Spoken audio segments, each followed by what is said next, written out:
Robin Longstride, also known as Robin of the Hood. For the crimes of incitement to cause unrest, I declare him to be an outlaw! Now, this is the true story of Robin Hood, and you know what?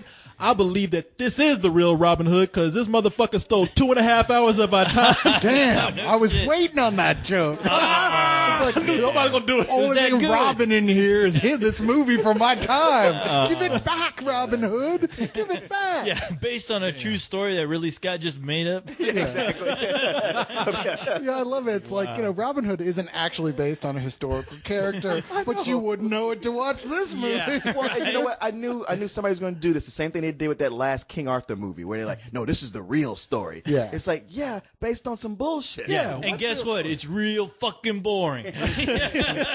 Next comes Ridley Scott's The Real Story of the Easter Bunny. No! The true story behind the bunny. Which hopefully won't feature a bunch of people covered in shit again. No, man. Jesus Damn, Christ. boy. Yeah, but it'll be 2.5 Yeah. hours long. No, it'll be fucking the Easter Bunny fighting an army of Santa's helpers. That's sweeping. It's what really happened, though, to be Yeah. fair. Yeah, because As ridiculous as that is, it'd be better than watching this again. it'll be more fun because Yeah, that's it what they would. do here. They really try to make Robin Hood a part of some sort of history in Ridley Scott's mind. I mean, in this story, now people, first of all, don't buy the bullshit here with this title, Robin Hood, okay? You don't get no Robin Hood in this fucking movie, okay? This movie is a setup for the true Robin Hood that we know today. Yeah, it's episode 1, The French Menace. Yeah. Or maybe it's a pilot for a TV series. Yeah, it feels like that. It feels like the very beginning bad of a one. TV series. Ridley Scott fooled everybody to come and see a 2.5 hour setup about Robin Hood. Yeah. This story deals with the invasion of England from the French and how Robin Hood stepped in to help curb this invasion and then get the honor and respect of the people, which made Prince John very jealous. Yeah. And that is what made Robin Hood an outlaw. Don't nobody give a fuck. Yeah, which is like with all the little things like that those new remake horror movies are doing, like, oh, here's how he got this, and here's where that came from. You're like, look, we don't care. You know what? What's the number one thing you think of with Robin Hood, right? Like trick archery stuff and cool archery stuff. Yes. How many times does he even fire a bow in this goddamn movie? Okay, I mean, here's what it comes down to. When you think Robin Hood, the one thing you think of is somebody shoots an arrow and he splits it with his arrow. Yes. It doesn't happen once in this thing. If that doesn't happen, it's not a Robin Hood movie. There's really only one trick shot in the entire film, and it's not till the very end of the movie. Well, the thing is with this movie too is that number one, you're not told that this is the prequel leading up to the hero we all know. So the whole time you're watching it, at least I was watching it, and I was like, holy fuck, I heard about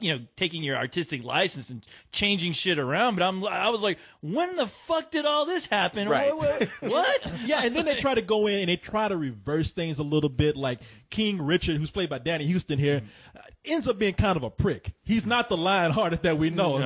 In fact, there's a part where we understand that one of the reasons why Robin Hood is an outlaw is not only because of the ire of Prince John, it's also because he's deserted the English army when he told off like King Richard. King Richard, you're kind of an asshole. Next thing, you got him in the gallows. Well, that's what's so funny. The whole come on, be honest. What do you think of me? Oh, you're kind of a dick. Thank you for being honest.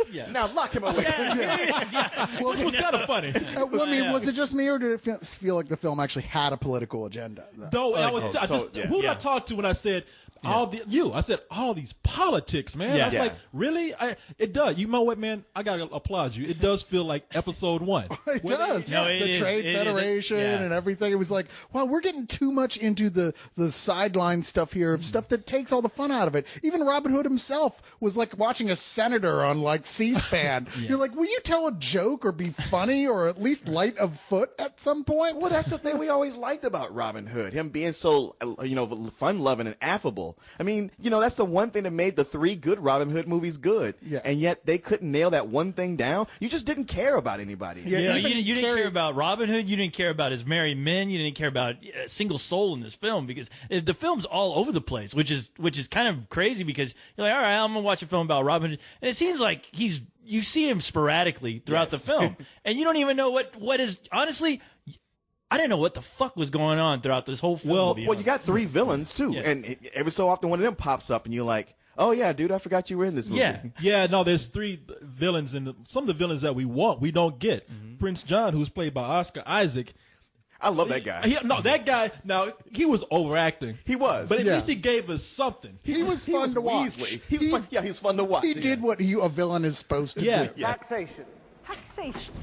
Milking a dry udder gets you nothing but kicked off the milking stool. Mother, spare me your farmyard memories. You have none, and I don't understand them. These are difficult times. We can buy time. We can send envoys to secure loans. There are money chests from Sicily to Normandy if you know where to look. The crown is owed money at home. The northern barons plead poverty, but that's always been the song of rich men. So what's to be done? Give me leave, sire, to go north with a company of mounted men. I'll have the merchants and landowners fill your coffers. Or their coffins. That's well said. And we want him to be that villain, but throughout most of the movie, he's kind of flipped his opinion, and he wants to gain the trust of the people, whether it's true or not. So he's not that villainous. Mark Strong comes in as Loxley, but No. He's not Loxley. I mean, who is he? Oh no, I'm sorry. Loxley is what's his name? Mark Max von Strong Sydow. comes in as a completely made-up character for this prequel. Godfrey. Yeah. I knew it. As near as I can tell, I could be wrong on that, but as far as I know, and you're like, wow, he's Mark Strong. No, and that's really what he is. He's here. the black assassin. He's the bag man. It's just like, okay, so it's Mark Strong with a shaved head and a little scar on his cheek. You're like, okay, generic villain number 13 for Mark Strong. Yeah, I'm sorry. Loxley is Max von Sydow, which had me laughing because those scenes with him. Oh my God, he sounded like he's died. You can't even understand what he's saying. Like, sit down and close your eyes. He was like the owner of the Giggle Snort Hotel. I ain't gonna lie. The funny thing to me is like the movie felt long even within the first 15 to 20 minutes. Oh yeah. So it's just plodding along. You're waiting like, man, when do we get to this good stuff? Is it ever gonna happen?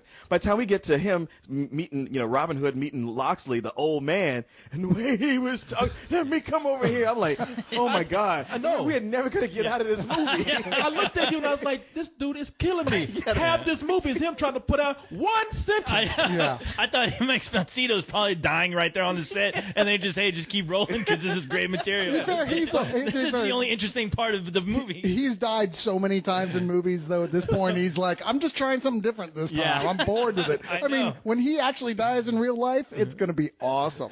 He's going to be so good at it.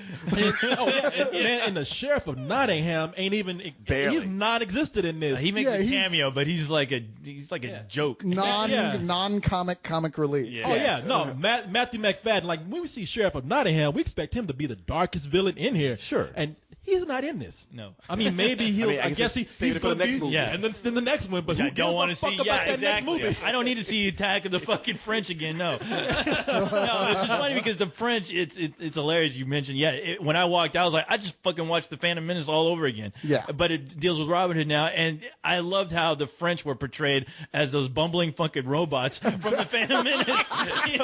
Well, they are the French. Roger. Yeah. Let's get the hell out of here.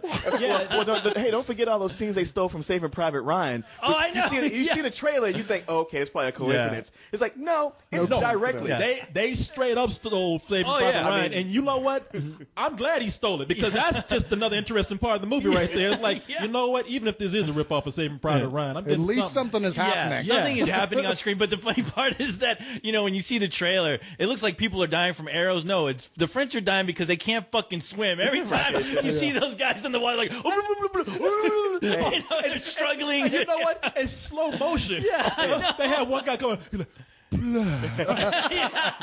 I think he even saw one French guy like a fish out of water on the beach. Like,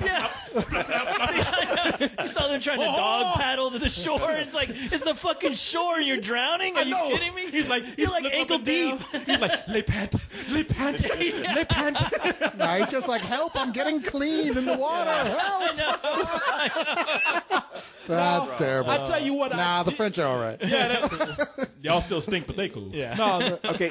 I did like the Merry Man, and it's embarrassing when they present them because when Robin Hood's beginning to meet the Merry Man for the first time, when they join him as he's abandoning the English army, they're like, "We'll go with you," and he's like, "The more, the merrier." What? I know. We all looked at each other. Oh, he said it. He said it. I think there was one other time they say, well, you're a merry bunch. But yeah, this kind of thing like, we get it. In case you weren't clued in that this are the merry men. As you can see, they're rather merry. Yeah. Get it? It's, they're not going to say Robin Hood and his group of fags. I'm just saying. I mean, you can't say merry men now. You can't walk around going, my merry men, because they'd kill him. Okay, and let us not forget that they also get joined by Peter Pan and the Army of the Lost. Oh, yeah. What was that all about? Which is nowhere. They introduced them at the beginning of the movie, and they're wearing masks, and they're growling like dogs. But they're kids. But they're kids. I was like, they're wolf kids, like wolf boys, because they show them at the beginning of the movie, and they come up to the camera and like, and then they come back at the end of the movie with no names, no nothing. It's like, who the fuck are these little scamps? I thought it was the feral kid from the Road Warrior. It's one of the biggest problems with this movie, though, is that it's long as it is, and oh my god, it's so long. It's got huge sections that need explanation. You're like, what the fuck were you doing, man? That's all about the DVD, the extended edition. I know. Wait for that piece of shit to come out. That's all for that disc that nobody's gonna watch. Now there will be people who see this movie and they will turn to the person that they went to the movie with, and they will say, now this is a Robin Hood movie, right? Because there's nothing of him in there. And Russell Crowe is, hey, look, Russell Crowe's a good actor. We know that, whatever. And he's good in this film for the little time he has, but he's overshadowed by his merry man, because they have two actors I really like in here. Like Kevin Durand plays Little John. Yeah. And I thought when I first saw that actor, I was like, this is the biggest goofball. He's just a big dumb guy, but that guy's actually a really great actor. You know what? You call him a goofball, but he's scary in everything I see him. Yeah, he is. Well, he's so huge, but I saw him really, when I first saw him and realized like this guy is a great actor, was in a really kind of bad movie, which was Legion. Oh yeah, you're right. Yeah, but he's a great actor. And Mark Addy as Friar Tuck, I thought was actually. Although I cool. can't see Mark Addy and not think Fred Flintstone. Ever since he played Fred since Flintstone. he played Fred Flintstone. Yeah. I also think he looks like the male Rosie O'Donnell. Yeah, I was just saying, I thought that was which does beg the question: who is the female Rosie O'Donnell? I thought he was Howard Stern's sidekick. What's his name? Artie Lang. I was like, oh, it's Artie Lang in medieval times. Artie Lang's a lot cooler than that. And a lot fatter. And a lot less jovial. But even with all the problems here, I could forgive almost everything if it wasn't for the fact that, once again, it just nothing happens for so much of this film. It's like, Leon and I were joking, it's like, wow, this is just like World of Warcraft, you know? It's like they're going off and like building their stats by fishing and so building crafts and stuff. You're like, will you stop that and kill someone? Yeah, I heard that about Ultima, where like before you could become a warrior, you had to like, start a farm and build up your points. It's like, this is boring, but that's his movie. Oh no! Now, someone in Hollywood looked at Facebook and said, "Wow, this Farmville application is huge.